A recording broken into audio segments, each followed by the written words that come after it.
Hello, my name is Nina. I'm from Crystal Sun Healing and I'm a crystal healer. And today we're going to talk about taking care of your crystals properly. Too often do I see others just constantly charging their crystals, when in reality you should be clearing, then charging, and then programming your crystals. Well, what's the difference? Well, here I am to break it down for you. So, when you get a crystal from the store, especially if you buy it from someone else, it's very important that you clear it, because crystals basically are just like hard drives waiting to be programmed. They're batteries, programmable batteries, waiting to be programmed with information, and that information comes in the form of energy. And so when a crystal comes from the store, it's full of other people's energy, and that may not be beneficial for you. So different things that you can do before you use your crystal is to clear it, and there are basically 5 basic ways of clearing your crystal, and the best way to do that is through use of the elements. So a lot of people are familiar with smudging their crystals. That's one way. Some crystals, they love to be smudged.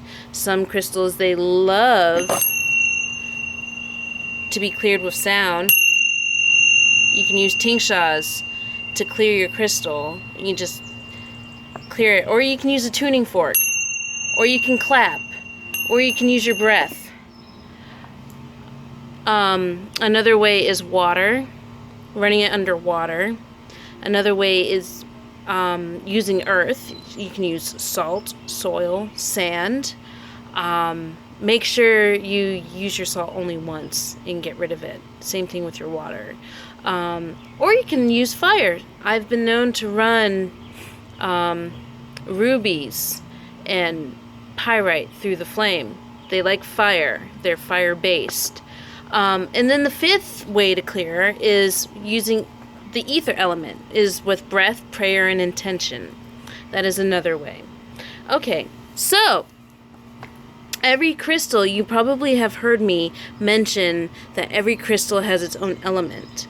And that's usually a good clue as to the preferred method that the crystal resonates most with. So it'll want to be cleared. For example, coral. This element is water or ether. I can clear it with prayer intention, or I can run it under cold water. Please note that when you set your crystals out at night to be cleared, let's say you use salt water, which is a good basic general way of clearing your crystals. Water, add some sea salt. You can even add some essential oils like clary sage or lavender or rosemary, whatever you choose. But keep in mind, not all crystals love water.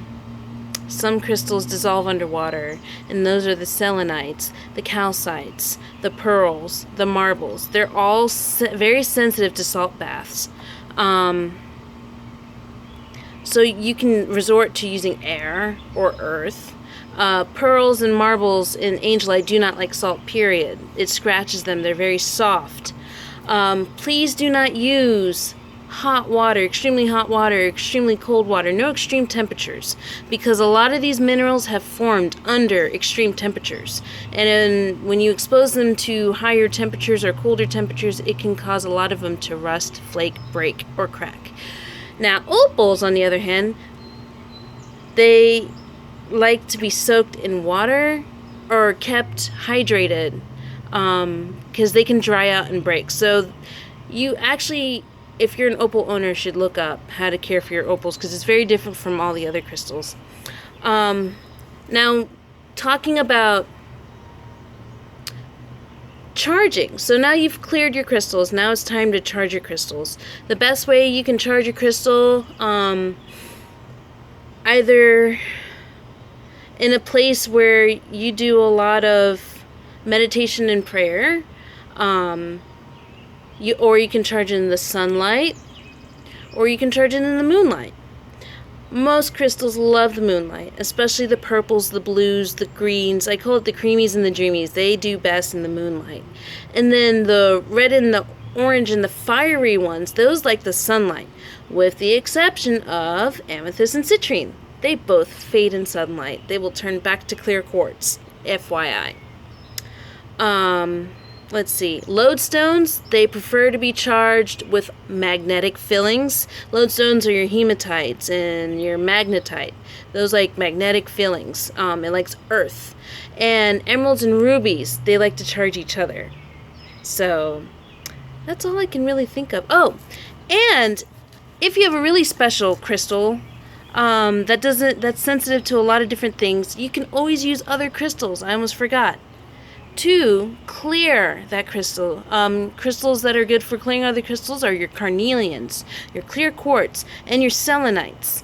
Actually, most things that are rutilated, in like kyanite and selenite and tourmaline, in clear quartz. So that's a little side note.